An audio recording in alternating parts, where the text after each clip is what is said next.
Го поздравувам присуството на господинот Тодоров како повикан сведок денес на анкетната комисија за скандалот со онкологија. И добро е што како сведок даде одговор на оние обиди од власта за релативизирање на овој случај и би рекла обид за избегнување на одговорност. Бидејќи најмногу ве споменува, односно обидот за релативизација беше дека ова не било од сега. Јас добро паметам, кажавте дека вие не сте ни потчуле некаква шпекулација во врска со тоа дека некој злоупотребува лекови или препродава. И еве вака би кажала дека вие бевте министер за здравство во тек на цели 6 години. После вас, во истиот тек цели 6 години, имавте 4 наследника. Сега, ако сакаме да зборуваме со факти, долгот, вкупниот долг на клиниката за радиотерапија и онкологија за период од 2009 до 2021 година изнесува 50 милиарди 791 милион 735 илјади. Од овие 50 милиарди, милиони, се извинувам.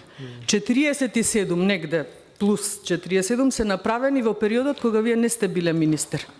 И прашањето, едно од прашањата би ми било, ако, бидејќи нели за овој скандал, медиуми не информира.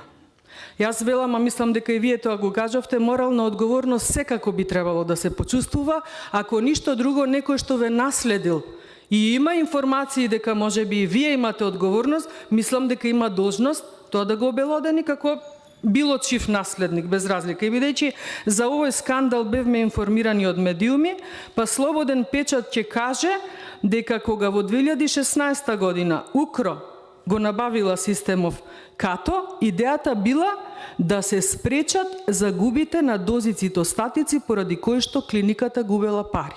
Јас со ова што го кажав, гледам, не велам дека оваа клиника немала загуба, но не волка огромен износ, како што нели имавме и разгледување поединечно на ревизорскиот извештај, значи огромна е разликата во загубата на пари.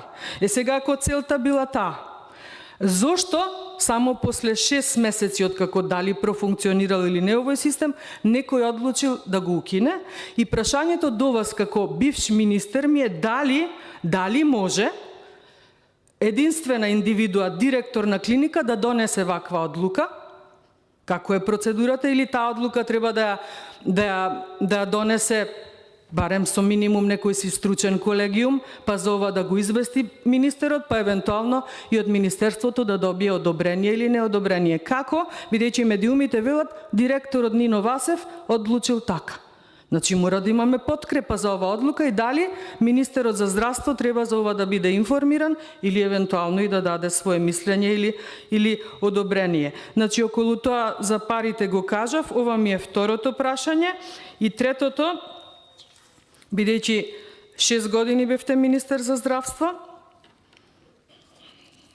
иако тогашната опозиција, сегашна власт ви дадо еден многу лош прекар, се прашувам каков прекар би требало да дадеме на вашите наследници после сево ова што се случи, ако ништо друго, велам заради моралната одговорност и заради тоа што немаме ни конечна бројка на жртви, не знам дали воопшто би ја добиле. Сакам да прашам, според вас, значи ова ве прашувам, ние не сме ни суд, ни обвинители.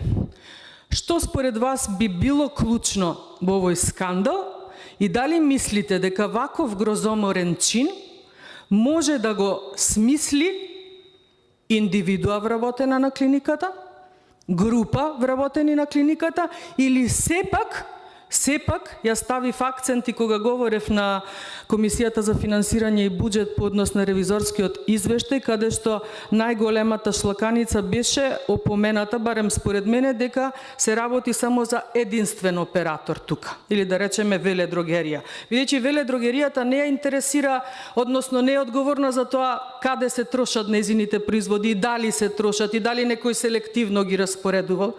Не ја интересира да има промет. Дали мислите дека ова може да го смислат вработени на клиника, дека овој процес траел и конечно, веќе кажавте, но еве уште еднаш ќе прашам. Ако имавме случај, повторно за тоа не информираа медиумите, медицинска сестра еднаш обвинета за дело кражба во обид, втор пат истата за дело послужување и еден вработен беше обвинет за мито. Медицинската сестра и да е главна одговара пред докторот пред директорот конечно пред министерот. Сметате ли дека овде треба да постои одговорност од најгоре па до најдоле? Зборувам и за кривична и за морална. Ви благодарам.